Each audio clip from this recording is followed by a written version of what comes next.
भाई Mary com की इस तरह की बातें सुनकर पूरा मर्द समाज डरा हुआ है। शादी किया, मेरा अर्निंग से सब कुछ मिल गया, 1 रुपया भी नहीं कमाया।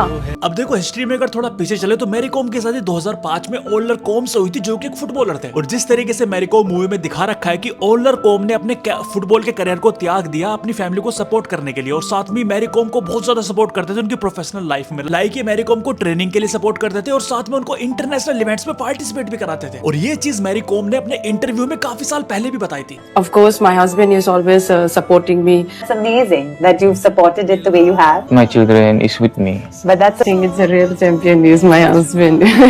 लेकिन इन सब के बावजूद भी 20 साल बाद इनका 2023 में डिवोर्स हो जाता है, जिसके बाद मैरी कॉम ने अपने हस्बैंड के ऊपर फाइनेंशियल चीटिंग का आरोप लगाया कि इन्होंने मेरे नाम से जमीनें ली, मेरे एसेट्स के ऊपर करोड़ों का लोन लिया और भैया ये मेरे अकाउंट से पैसे निकालते थे बिना बताए। लेकिन इसके अगेंस्ट में इनके हस्बैंड ने सारे एलिगेशन ठुकरा दिए और ये बोला कि मैरी कॉम का अफेयर चल रहा था 2013 में एक जूनियर बॉक्सर से, और उसके बाद इनका अफेयर चला अपने ही मैनेजर से। लेकिन अभी रिसेंटली रजत शर्मा ने मैरी कॉम से ये पूछा कि आपके हस्बैंड ने अपना सक्सेसफुल करियर छोड़ दिया आपको बड़ा बॉक्सर बनाने के लिए और आपने उनको डिच कर दिया। तो इस पर मैरी कॉम ने ये जवाब दिया, कुछ भी सक्सेसफुल करियर है ही नहीं, गली गली में फुटबॉल खेलते हैं, आप लोग भी खेलते हैं ना।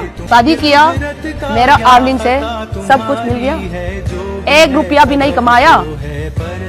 ये कौन होता है ये लड़का? लड़की का कमाई खा के बेच सकता है। मतलब मैरी कॉम के हिसाब से इनका हस्बैंड घर का काम कर रहा है और इनके पैसे पर पल रहा है, तो भैया वो निकम्मा है। तो इस लॉजिक से तो पूरी इंडिया की औरतें मोस्टली निकम्मी हुई और सभी हस्बैंड्स को अपनी औरतों को डिवोर्स दे देना चाहिए। लेकिन ऐसा होता नहीं है, क्योंकि हमारी इंडियन सोसाइटी में ऑब्वियस है कि जो मर्द है वो घर के बाहर पैसा कमा कर लाएगा और जो वुमेन है वो घर के काम में हाथ बटाएंगे। लेकिन अगर आप इसी केस को रिवर्स कर दो, मतलब कि मर्द घर के काम कर रहा है और औरत घर के बाहर पैसा कमा कर ला रही है, तो इस वाले केस का एक्सपीरियंस किसी के पास है ही नहीं, क्योंकि ना तो हमारे पेरेंट्स ने ऐसा काम किया ना हमारे ग्रैंड पेरेंट्स ने। तो इसी वजह से इस तरह के केस में अनएक्सपेक्टेड सिनेरियोज और डिवोर्स होते हैं, जो कि आजकल सुनने को मिल रहे हैं। लेकिन एज अ वुमन अगर हम इक्वालिटी की बात करते हैं ना, तो इस तरह के केस को भी इज्जत देना सीखना चाहिए।